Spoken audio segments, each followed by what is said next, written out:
A Different Pond, written by Bao Phi and illustrated by Tai Boy. I love the illustrations in this book. She did a good job.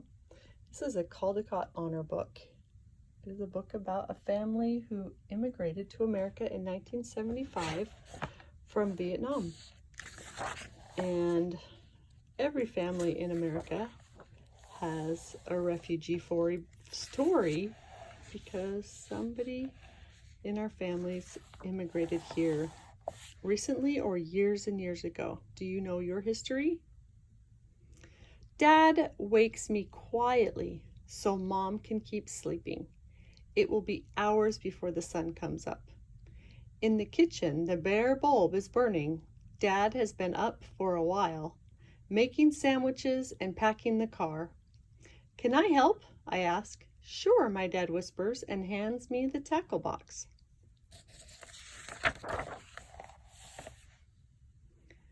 The street lights look brighter and the roads aren't so busy before the sun comes up.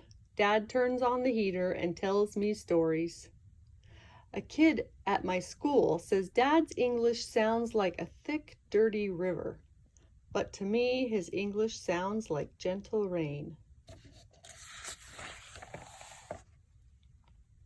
We stop at the bait store on Lake Street. It's always open, it seems.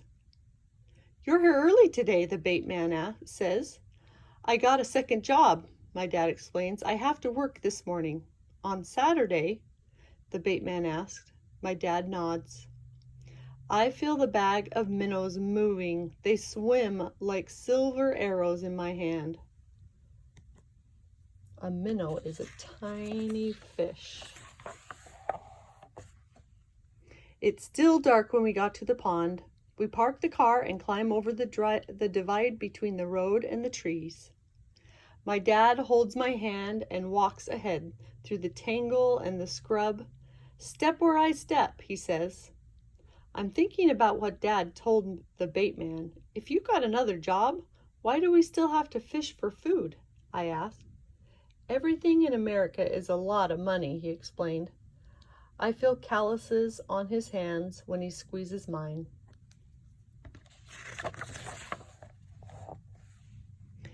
Sometimes a Hmong man is at the pond. He speaks English like my dad and likes to tell funny jokes. Sometimes there's a black man there too. He shows me his colorful lure collection. This time it's just me and my dad. It's a little bit cold. I rub my hands together, yawn, and look up to see faint stars like freckles. As Dad sets up a clearing, I gather small, thin twigs for the fire. They need to be dry and clean. I count 1, 2, 3, 4, 5, 6, 7, 8, 9, 10, and then 10 more for later. I put some rocks in a circle and set up the twigs like a volcano, Dad reminds me. I set one end of each twig down and the other up, leaning them in so they rest against each other and hold each other up. I get to light it with one match. Dad nods. You want to put a minnow on the hook? Dad asks. I want to help, but I shake my head no. I don't want to hurt the little fish, even if I know it's about to be eaten by a bigger one. Dad smiles. He isn't upset with me. I used to fish by a pond like this one when I was a boy in Vietnam, Dad said, biting into his sandwich. With your brother? I asked. He nods, then looks away. Dad tells me about the war, but only sometimes.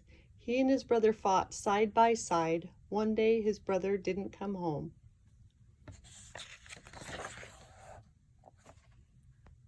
The bobber dips into the dark and Dad pulls. Got one, he says, almost shouting. A carp, and soon another. I can help. Can I help? I ask. He nods and I use 2 hands to help guide the fish into the bucket. The fish feels dirty and slimy and rough at the same time. Dad laughs at the funny face I make.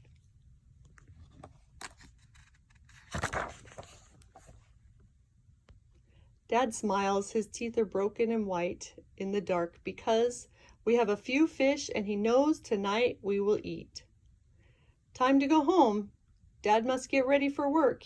He washes his hands with the small nub of green and white soap. Then I do the same. I look at the trees as we walk back to the car. I wonder what the trees looked like at the pond in the country my dad comes from.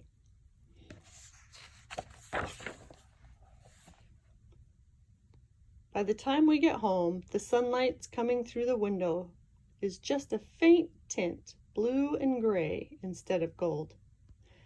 At home, Mom looks tired, but she smiles at the fish in the white bucket.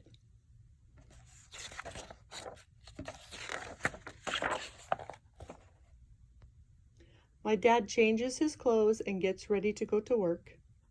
He pats me on the head and says to Mom, "Our boy did a good job with the fire today."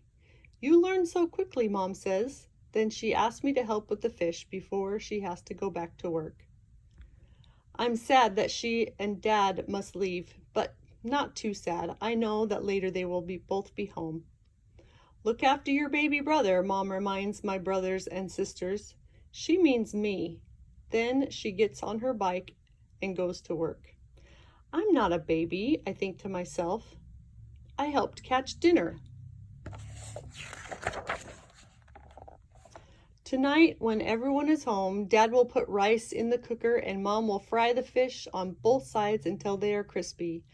I will bring out the jar of fish sauce that has freckles of chili pepper and carrots floating on top. At the table, my brothers and sisters will tell funny stories. Mom will ask about their homework.